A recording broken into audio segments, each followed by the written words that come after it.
நம்ம விஜய் சேதுபதி அவருடைய நடிப்பில் ஏற்கனவே வெளியாகியிருந்த படம் தான் மகாராஜா. அந்த ஒரு படம் பார்க்காம இருந்தீங்க அப்படின்னா கண்டிப்பாக படத்தை பாருங்கள். ரொம்பவே ஒரு நல்ல ஒரு படமாக இருந்துச்சு. ஏற்கனவே இந்த மகாராஜா படத்துக்கான ஹிடன் டீட்டெயில்ஸ் ஆல்ரெடி நம்ம போட்டிருக்கோம். அந்த வீடியோ நீங்கள் பார்க்கலாம் அப்படின்னா மேலே கார்டில் கீழே டிஸ்கிரிப்ஷனில் லிங்க் இருக்குது, பார்க்காம இருந்தால் பாருங்கள்.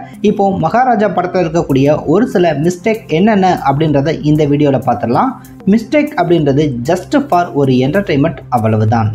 படத்துடைய ஆரம்பத்திலேயே இந்த பொண்ணு டீச்சர்கிட்ட அடி வாங்கி திட்டு வாங்கும்போது அங்கே டேட் அப்படின்றத பார்த்தோம் அப்படின்னா 5/1/2023 அப்படின்ற மாதிரி மென்ஷன் பண்ணியிருப்பாங்க. அடுத்த ஒரு சீனில் காட்டும்போது பார்த்தோம் அப்படின்னா 9/1/2023 அப்படின்ற மாதிரி மென்ஷன் பண்ணியிருப்பாங்க. இன்னொரு சீனில் பார்த்தோம் அப்படின்னா 7/2/2023 அப்படின்ற மாதிரி தப்பாக காட்டி மென்ஷன் பண்ணியிருப்பாங்க. இந்த டேட் அப்படின்றது பார்த்தோம் அப்படின்னா கண்டினியூஷனாகவே அங்கங்கே சில மிஸ்டேக்ஸை நம்மளால் பார்க்க முடிஞ்சிச்சு, இந்த டேட் வைஸ் மட்டுமே. அதே மாதிரி விஜய் சேதுபதி இந்த பேக் எடுப்பார். அப்போ அவருக்கு பின்னாடி இருக்கக்கூடிய அந்த வாட்சில் டைம் பார்த்தோம் அப்படின்னா கிட்டத்தட்ட 3:20 அப்படின்ற ஒரு டைம் இருக்கும். 3:20 அப்படின்னா கண்டிப்பாக ஈவினிங் டைம் அப்படின்னா வெயில் அடிக்கும், மார்னிங் டைம் அப்படின்னா கண்டிப்பாக இருட்டாக தான் இருக்கும். ஆனால் இந்த பொண்ணை பார்த்தோம் அப்படின்னா பஸ்ஸில் ஏற்றி விட போவார். அப்போ இந்த பொண்ணு பார்த்தோம் அப்படின்னா அவங்க டீச்சருக்கு குட் மார்னிங் அப்படின்னு சொல்லுவாங்க. ஸோ குட் மார்னிங் சொல்கிறாங்க அப்படின்னா விடிஞ்சிருச்சு அப்படின்னு தானே அர்த்தம். ஆனால் இந்த வாட்சில் பார்த்தோம் அப்படின்னா 3:20 அப்படின்ற மாதிரி டைம் தப்பாக காட்டி மென்ஷன் பண்ணியிருப்பாங்க. அது 3:20 பகல் டைம் தான் அப்படின்னா கண்டிப்பாக குட் ஈவினிங் அப்படின்னு தானே சொல்லணும். ஆனால் இவங்க குட் மார்னிங் அப்படின்னு சொல்கிறாங்க. அடுத்ததாக இந்த சீனில் விஜய் சேதுபதி அந்த பொருட்கள் எல்லாத்தையுமே தள்ளி விட்டு அடித்து உடச்சிட்டு அவர் கீழே விழுந்து கிடப்பார். ஃபஸ்ட் டைம் அவர் கீழே விழுந்து கிடக்கும்போது பார்த்தோம் அப்படின்னா அவர் கிடக்கும்போது அவர் கை பக்கத்தில் எந்த விதமான பொருட்களுமே இருக்காது. ஆனால் இங்கே பார்த்தோம் அப்படின்னா மாத்திரை எல்லாமே கிடைக்கிறது போல் காட்டியிருப்பாங்க ஃபஸ்ட்டு காட்டும்போது. ஆனால் கிளைமேக்ஸில் அந்த மாதிரி எதுவுமே இருக்காது. அது மட்டும் இல்லை, கிளைமேக்ஸில் அப்படி விழுந்து கிடக்கும்போது அவருக்கு தலைக்கு பக்கத்தில் பார்த்தோம் அப்படின்னா ஒரு பாய் இருக்கும். ஆனால் இந்த இடத்துல பார்த்தோம் அப்படின்னா அந்த மாத்திரைகள் மட்டும்தான் சிந்தி கிடைக்கே தவிர அந்த பாய் எதுவுமே அவர் தலைக்கு பக்கத்தில் இருக்காது. ஆனால் கிளைமேக்ஸில் மட்டும் இந்த மாதிரி இருக்கிறது போல் காட்டி மிஸ்டேக் பண்ணியிருப்பாங்க. ஸோ ஆரம்பத்தில் ஒரு மாதிரியும் முடிவில் ஒரு மாதிரியும் இருக்குது போலவே காட்டி தப்பாக காட்டியிருப்பாங்க. அதே போல் தான் இந்த கவுன்சிலரை அடிக்கும்போது அந்த கவுன்சிலர் அவருடைய காலிலேருந்து பார்த்தோம் அப்படின்னா அந்த செருப்பு அப்படின்றது கலண்டு விழுந்திருக்கும். அந்த காலை பார்த்தோம் அப்படின்னா அந்த செருப்பு மேலே வச்சு அடி வாங்கிட்டு இருப்பார். திரும்ப அவரை காட்டுவாங்க. அப்போ பார்த்தோம் அப்படின்னா செருப்பு கலண்டு கிடந்துச்சு இல்லையா, அந்த செருப்பு அவருடைய காலிலேயே மாட்டிருக்கிறது போல் காட்டி மிஸ்டேக் பண்ணி இருந்திருப்பாங்க. இந்த சீனில் விஜய் சேதுபதி போலீஸ் ஸ்டேஷனுக்கு வந்து என்னுடைய கேஸை எடுத்துக்கங்க அப்படின்னு சொல்லி ஒரு கலவரமே பண்ணியிருப்பார். அவரை கூப்பிட்டு உட்கார வச்சு விசாரிக்கும் போது இங்கே பின்னாடி பல போலீஸ்காரங்க எல்லாமே இருப்பாங்க.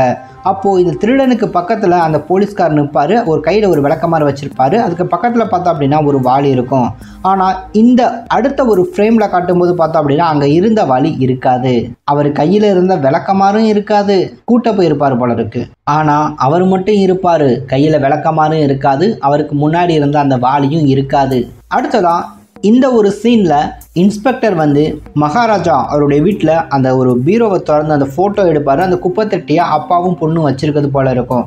அது அவர் ஃபோட்டோ எடுக்கும்போது பார்த்தோம் அப்படின்னா அப்பாவும் பொண்ணும் அந்த குப்பை தொட்டியை கையில் பிடிச்சிருக்கிறது போல தான் அவர் ஃபோட்டோ எடுப்பார். அந்த ஃபோட்டோவை தான் மற்ற போலீஸ்காரங்க அவங்களுக்கு ஷேர் பண்ணிவிட்டு இந்த மாதிரி ஒரு குப்பை தட்டியை காணோம், இந்த மாதிரி ஒன்று செய்யணும் அப்படின்ற மாதிரி அவர் பிளான் பண்ணணும். ஆனால் ஃபோட்டோ இப்படி தான் எடுப்பாங்க. ஆனால் ஷேர் பண்ணக்கூடிய அந்த ஒரு குப்பை தொட்டி அப்படின்றத பார்த்தோம் அப்படின்னா இந்த கை பிடிச்சிருக்கு இல்லையா, இது எதுவுமே இல்லாமல் எங்கேயோ ஒரு குப்பை தொட்டியை ரொம்பவே ஃப்ரெஷ்ஷாக ஃபோட்டோ எடுத்து யூஸ் பண்ணுறது போலவே காட்டி மிஸ்டேக் பண்ணியிருப்பாங்க. அது மட்டும் இல்லை, இவர் பார்த்தோம் அப்படின்னா இதே மாதிரி குப்பை தொட்டி வேணும் அப்படின்னு சொல்லி தேடுவார். அப்போது இந்த ஃபோட்டோவை பார்த்தோம் அப்படின்னா பல இடங்களில் காட்டுவார். ஏற்கனவே அவங்க கை பிடிச்சிருந்த மாதிரி இருந்துச்சு இல்லையா அந்த குப்பை தொட்டியில், அந்த கை எதுவுமே இந்த ஃபோட்டோவில் இருக்காது. சரி, குப்பை தொட்டி ஃபோட்டோவை காட்டுறாரு அப்படின்னே வச்சுக்கிருவோம். இந்த மாதிரி கண்டினியூஸனாக சில சீன்ஸ் எல்லாமே போயிட்டுருக்கும். அப்போது சிங்கம்புலி அவர்கிட்ட இந்த குப்பை தொட்டி சம்மந்தமாக பேசும்போது இதே ஃபோட்டோவை காட்டுவார். அப்போது இன்ஸ்பெக்டர் பார்த்தோம் அப்படின்னா வாட்ஸ்அப்பில் அப்போ தான் 5 நிமிஷத்துக்கு முன்னாடி அமைச்சிருக்கிறது போல் காட்டியிருப்பாங்க. ஆனால் அதுக்கு முன்னாடி இவர் பார்த்தோம் அப்படின்னா பல இடங்களில் அந்த குப்பை தொட்டி ஃபோட்டோவை வச்சு தேடுறது போலவே முன்னாடி காட்டியிருப்பாங்க. ஏற்கனவே இவர்கிட்ட ஃபோட்டோ இருந்துச்சு அப்படின்னா திரும்ப இன்ஸ்பெக்டர் அனுப்பணும் அப்படின்ற தேவை கிடையாது. ஏன்னா இது ரொம்பவே ஒரு இம்பார்ட்டண்டான கேஸ். அது மட்டும் இல்லை, இவங்களுக்கு பணம் அப்படின்றத லட்சக்கணக்கில் தரேன் அப்படின்னு சொன்ன ஒரு கேஸ். அப்படிப்பட்ட ஒரு கேஸில் எப்படி இவ்வளவு அலட்சியமாக இருப்பாங்க அப்படின்னு தெரியல. ஆனாலும் இது மிஸ்டேக் தான். அதே மாதிரி இந்த கொள்ளையடிச்சு கொலை பண்ணக்கூடிய இந்த வில்லன் பார்த்தோம் அப்படின்னா ஒரு வீட்டில் இருந்து அவர் ஃபேஸ் வாஷ் பண்ணுவார். அப்படி வாஷ் பண்ணும்போது அந்த பக்கத்தில் அந்த ஒரு ஆங்கிள் இருக்கும் இல்லையா, அந்த கம்பி இருக்கும். அந்த கம்பியில் பார்த்தோம் அப்படின்னா எந்த விதமான டவல் அப்படின்றதும் எதுவுமே இருக்காது. ஆனால் அவர் ஃபேஸ் வாஷ் பண்ணி முடித்த பின்னாடி அந்த இடத்துல பார்த்தோம் அப்படின்னா டவல் அப்படின்றது தொங்குறது போல காட்டி மிஸ்டேக் பண்ணியிருப்பாங்க. மொதல் பார்த்தோம் அப்படின்னா இருக்காது, அடுத்து பார்த்தோம் அப்படின்னா இருக்கும். அந்த டவலை எடுத்த பின்னாடியும் அங்கே சட்டை அப்படின்றது ஒன்று தொங்குற மாதிரி ஒன்றும் தெரியாது. ஆனால் திரும்ப காட்டும்போது தொங்குற மாதிரி காட்டியிருப்பாங்க. அதை கூட ஏற்றுக்கிறலாம். இந்த சீனில் இந்த கொலை பண்ணி கொள்ளையடிக்கக்கூடிய இவர் பார்த்தோம் அப்படின்னா விஜய் சேதுபதி மகாராஜா அவருடைய அந்த கடைக்கு வந்து ட்ரிம் பண்ண வந்திருப்பாரு. ஏற்கனவே பார்த்தோம் அப்படின்னா நகைக்கடையில் போய் ஒரு நகை ஒன்று வாங்கிட்டு வந்திருப்பாரு அவருடைய பொண்ணுக்கு. அந்த ஒரு நகையை பார்த்தோம் அப்படின்னா இவர் இந்த ஒரு சலூன் கடையில் மேலே பார்த்தோம் அப்படின்னா அந்த ட்ரிம் பண்ணுறதுக்கு முன்னாடி எங்கேயுமே எடுத்து வைக்க மாட்டார். ஆனாலும் வீட்டில் பார்த்தோம் அப்படின்னா இவர் நகையை சலூன் கடையில் வச்சுட்டு வந்துட்டாரு அப்படின்ற மாதிரி தேடுவாங்க. சலூன் கடையில் இருந்தும் பார்த்தோம் அப்படின்னா மகாராஜா அந்த நகையை எடுத்து பார்க்கறது போலவும் இருக்கும். ஆனால் ட்ரிம் பண்ண வந்த இவர் பார்த்தோம் அப்படின்னா அவருடைய பேக்லேயோ அவருடைய பாக்கெட்லேயோ இருந்து அந்த நகை இருக்கக்கூடிய அந்த டப்பா இருக்கும் இல்லையா, அதை எங்கேயுமே இங்கே மேலே எடுத்து வச்சிருக்க மாட்டார். இந்த இடங்கள்லாம் பார்த்தோம் அப்படின்னா அந்த டப்பா அப்படின்ற எதுவுமே இருக்காது. அப்புறம் எப்படி நகை இருக்குது, இங்கே தான் இருக்குது, சலூனில் தான் இருக்குது அப்படின்றத மகாராஜா எப்படி எடுத்து பார்க்குறாரு அப்படின்னு தான் தெரியலை. மிஸ்டேக் தான், வேற என்ன. அதே மாதிரி இவரை துப்பாக்கியில் சுற்றுவாங்க. சுட்ட பின்னாடி இவர் கீழே விழுந்து கிடப்பாரு. ஃபர்ஸ்ட் ஷாட் காட்டும் போது அவருடைய அந்த ஒயிட் கலர் சட்டையில் பார்த்தோம் அப்படின்னா பிளட் அப்படின்றது ரொம்பவே ஒரு கம்மியான டோனில் இருக்கிறது போல இருக்கும். அவர் கீழே விழுந்த பின்னாடி அவருக்கு ஜூம் பண்ணி ஃபேஸ் காட்டுவாங்க. அப்போ பார்த்தோம் அப்படின்னா அந்த பிளட் அப்படின்றது ரொம்பவே அதிகமாக டார்க்காக இருக்கிறது போலவே காட்டி மிஸ்டேக் பண்ணியிருப்பாங்க. அது மட்டும் இல்லை, இவரை பார்த்தோம் அப்படின்னா ஃபஸ்ட் டைம் காட்டும்போது அவருடைய முகத்தில் எங்கேயுமே பார்த்தோம் அப்படின்னா காயமோ தழும்போ ரத்தக்கரையோ இருக்காது. குறிப்பாக அவரை யாருமே அடிச்சிருக்க கூட மாட்டாங்க. ஆனாலும் திடீர்னு பார்த்தோம் அப்படின்னா அவருடைய புருவத்துக்கு மேலே அந்த நெத்தியில் சைடில் பார்த்தோம் அப்படின்னா ரத்த கரை இருக்கிறது போலவும் அவரை யாரோ அடித்து அந்த இடத்துல காயம் ஏற்பட்டு அங்கே ரத்தம் இருக்கிறது போலவே காட்டி மிஸ்டேக் பண்ணியிருப்பாங்க. ஆனால் அவரை யாருமே டச் கூட பண்ணியிருக்க மாட்டாங்க. கையை பிடிச்சி அவரை அரெஸ்ட் பண்ணி தான் கூட்டிகிட்டு போவாங்க.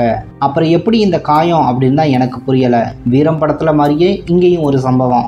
அதே மாதிரி மகாராஜா அவருடைய பொண்ணு பார்த்தோம் அப்படின்னா மகாராஜாவுக்கு வாட்ஸ்அப்பில் மெசேஜ் அனுப்புவாங்க. அப்படி அனுப்பும்போது அந்த மெசேஜை நோட் பண்ணோம் அப்படின்னா டிக் ஆகணும் இல்லையா, அதாவது சிங்கிள் டிக் டபுள் டிக் அப்படின்னு ஆகும். ஆனால் இவங்க அனுப்பக்கூடிய மெசேஜில் எந்த ஒரு டிக்குமே ஆகிறது இல்லை அப்படின்றது வேறு விஷயம். இதுக்கெல்லாம் ஹைலைட்டாக பார்த்தோம் அப்படின்னா மகாராஜா அவருடைய ஃபோனில் தன்னுடைய பொண்ணு மெசேஜ் அனுப்பிச்சிருக்காங்க அப்படின்னு பார்ப்பாரு ஓப்பன் பண்ணி. ஆனால் அவருடைய ஃபோனில் நெட்டே ஆன் பண்ணாமல் வாட்ஸ்அப் யூஸ் பண்ணுறது போலவும் அவங்க அனுப்பிவிட்ட வாய்ஸ் மெசேஜ் அது எல்லாமே கேட்குறது போலவும் காட்டி மிஸ்டேக் பண்ணியிருப்பாங்க. அதே மாதிரி மகாராஜா அவருடைய பொண்ணை ரேப் பண்ணி அவங்கள பார்த்தோம் அப்படின்னா ஹாஸ்பிட்டலில் அட்மிட் பண்ணியிருப்பாங்க. ஹாஸ்பிட்டலில் அட்மிட் பண்ணப்பட்ட அவங்கள காட்டும்போது அந்த ஃபேஸில் ஒரு சைடு பார்த்தோம் அப்படின்னா அங்கங்கே ரத்தக்கரையும் காயங்களும் இருக்குது போல இருக்கும். கண்டிப்பாக ஹாஸ்பிட்டலில் அட்மிட் பண்ணாங்க அப்படின்னா இந்த மாதிரி ரத்தக்கரையெல்லாம் கண்டிப்பாக அவங்க க்ளீன் பண்ணியிருக்கணும் தானே.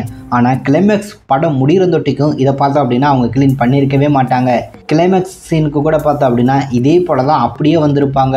அந்த காயத்தையாவது ஹாஸ்பிட்டலில் க்ளீன் பண்ணியிருக்கலாம், கண்டினியூட்டி மிஸ் ஆயிரும்ல, அதனால தான். அடுத்ததான் இந்த சீனில் இவரை கூட்டி வந்து இந்த மகாராஜா வீட்டில் நீ தான் குப்பை தொட்டியை திருடுன அப்படின்னு ஒத்துக்கோ அப்படின்னு அவரை ஒத்துக்கிற சொல்லுவாங்க. அப்படி ஒத்துக்கிற சொல்லிக்கிட்டு இருக்கும்போது இவங்களுக்கு பின்னாடி பார்த்தோம் அப்படின்னா ஒரு கடிகாரம் இருக்கும். அந்த வாட்சில் டைம் பார்த்தோம் அப்படின்னா கிட்டத்தட்ட 10:30 அப்படின்ற மாதிரி மென்ஷன் ஆகும். அந்த டைம் பார்த்தோம் அப்படின்னா 1 இன்ச்சு கூட நகராமல் இவங்க இந்த சீனை கம்ப்ளீட் பண்ணி முடிக்க தொட்டிக்கும் அதே இடத்துல இருக்குது போலவே காட்டி மிஸ்டேக் பண்ணியிருப்பாங்க. இந்த வாட்ச் ஓடுது, ஆனால் கரெக்டான டைமில் ஓடலை, அது இஷ்டத்துக்கு ஓடுது போல இருக்குது. ஓடட்டும். விஜய் சேதுபதி இவரை பார்த்தோம் அப்படின்னா கழுத்தை அறுப்பார். அப்படி கழுத்தை அறுக்கும்போது பார்த்தோம் அப்படின்னா இந்த ஒரு பொசிஷனில் தான் அவர் கழுத்தை அறுப்பார். கழுத்தை அறுத்துட்டு எந்திரிக்கும் போதே பார்த்தோம் அப்படின்னா அவருடைய தலை அவருடைய காலுக்கு கீழே கிடக்கிறது போல இருக்கும். ஸோ அறுத்துட்டு எந்திரிக்கிற இடத்துல தானே தலை இருக்கணும், இல்லை அப்படின்னா தலை அவருடைய கையில் தானே இருக்கணும். ஆனால் அவர் அறுத்துட்டு எந்திரிச்ச உடனே தலை பார்த்தோம் அப்படின்னா இவருடைய காலு கிட்ட வந்து விழுகுது. எப்படின்னு தான் தெரியலை. அடுத்ததா இந்த சீனில் இவங்க 2 பேரும் சண்டை போடும்போது விஜய் சேதுபதி படியிலேருந்து உருண்டு வருவார். அப்படி உருண்டு வரும்போது அவருடைய செருப்பு பார்த்தோம் அப்படின்னா தனியாக கலண்டு விழுந்துடும். ஆனால் திரும்ப அவரை காட்டும் போது அவருடைய காலில் செருப்பு போட்டிருக்கிறது போலவே காட்டி மிஸ்டேக் பண்ணியிருப்பாங்க. அதே மாதிரி இவங்க 2 பேருக்குள்ளேயுமே பார்த்தோம் அப்படின்னா சண்டை அப்படின்றது நடந்துக்கிட்டே இருக்கும். குறிப்பாக இந்த இடத்துல நடக்கக்கூடிய சண்டையை நோட் பண்ணுங்கள். அதே மாதிரி அவருடைய காலை பார்த்தீங்க அப்படின்னா 2 கால்லையுமே செருப்பு இருக்காது. ஒரு காலில் மட்டுமே பார்த்தோம் அப்படின்னா காலை தூக்கி அந்த செருப்பு மேலே வச்சிருக்கிறது போல இருக்கும். சின்ன ஒரு இக்கட்டான இடத்துல தான் அவர் மாட்டிக்கிடுவார். ஸோ மகாராஜா கேரக்டர் ஒரு பெரிய ஒரு கல்லை தூக்கி அவர் மேலே போட போவார். இந்த சீன் கண்டினியூ ஆகும்போது நல்லா பாருங்கள், இந்த சீன் இப்படி தான் இருக்கும். ஆனால் இதனுடைய கண்டினியூஷன்லேயே பார்த்தோம் அப்படின்னா இப்படி இந்த இடத்துல எடுக்கப்பட்ட சீன் அப்படியே இப்படி மாறி இருக்கும். மொதல் இருந்ததுக்கும் இப்போ இருந்த இடத்துக்கும் வித்தியாசம் உங்களுக்கு தெரியுதா? இல்லை நல்லா புரியுதா? அந்த இக்கட்டான இடம் இருந்துச்சு இல்லையா, அது எதுவுமே இந்த இடத்துல இல்லை பாருங்களேன். அதே மாதிரி இவருடைய காலுக்கு கீழே கிடந்த அந்த செருப்பு பார்த்தீங்க அப்படின்னா அந்த செவத்து ஓரத்தில் போய் கிடக்கும். ஸோ அது வேற இடம், இது வேற இடம். ஸோ சீன் வேறு இடங்கள்ல எடுத்திருப்பாங்க போல இருக்கு. எடுத்த இடத்துல வேலை நடக்கும் போல இருக்கு. அதனால இந்த இடத்துக்கு வந்திருக்காங்க. ஆனால் காஸ்டியூமை கரெக்டாக மெயின்டைன் பண்ணியிருக்கீங்களே, பாராட்டக்கூடிய விஷயம். அதே மாதிரி அவர் மேலே இருந்து கீழே விழுந்து அவர் இறக்குறது போல இருக்கும். அப்படி இறக்கும்போது அவருடைய அந்த ரத்தமும் அந்த தண்ணியும் பார்த்தோம் அப்படின்னா ஒன்றா சேர்ந்து அந்த பொண்ணுடைய அந்த பாதத்தில் போய் படுறது போல இருக்கும். அதாவது அந்த பொண்ணுடைய அந்த பாதம் பட்ட இடத்துல ஒரு தடம் இருக்கும். அந்த தடத்தில் போய் இந்த ரத்தமும் தண்ணியும் சேர்ந்து மன்னிப்பு கேட்கறது போல இருக்கும். ரொம்பவே ஒரு தரமான ஹைலைட்டான எனக்கு ரொம்பவே பிடிச்ச ஒரு சீன் அப்படின்னு சொல்லலாம் இந்த படத்தில். ஆனால் இதில் ஒரு மிஸ்டேக் பண்ணியிருப்பாங்க. என்ன அப்படின்னா ஃபஸ்ட் டைம் அந்த பொண்ணு அந்த கால் வச்சு நடந்து போகும்போது, ஸோ நார்மலாக நம்ம ஒரு மண்ணில் கால் வச்சு நடந்து போனால் எப்படி இருக்குமோ அதே போல் இருக்கும். ஆனால் இது ரொம்பவே அழுத்தமாக தெரியணும் அப்படின்றதுக்காண்டி அவங்கள நிப்பாட்டி கொஞ்சம் சகதி மாதிரி உருவாக்கி அவங்களுடைய கால் தடத்தை இந்த இடத்துல பதிச்சிருப்பாங்க. அது அப்பட்டமாக தெரிஞ்சிருந்துச்சு. ஆனால் இந்த சீன் எனக்கு ரொம்ப பிடிச்சிருந்துச்சு. இது எல்லாமே மகாராஜா படத்தில் இருக்கக்கூடிய ஒரு சில மிஸ்டேக் அப்படின்னு சொல்லலாம். ரொம்பவே ஒரு தரமான படம் அப்படின்னு சொல்லலாம். மகாராஜாவை பார்க்காம இருந்தீங்க அப்படின்னா கண்டிப்பாக பாருங்கள். குறிப்பாக அப்பாக்கள் பார்க்க வேண்டிய ஒரு படம் அப்படின்னு தான் சொல்லுவேன். ஸோ அடுத்த ஒரு வீடியோவில் பார்க்கலாம். வீடியோ பார்த்ததுக்கு நன்றிகள் பல.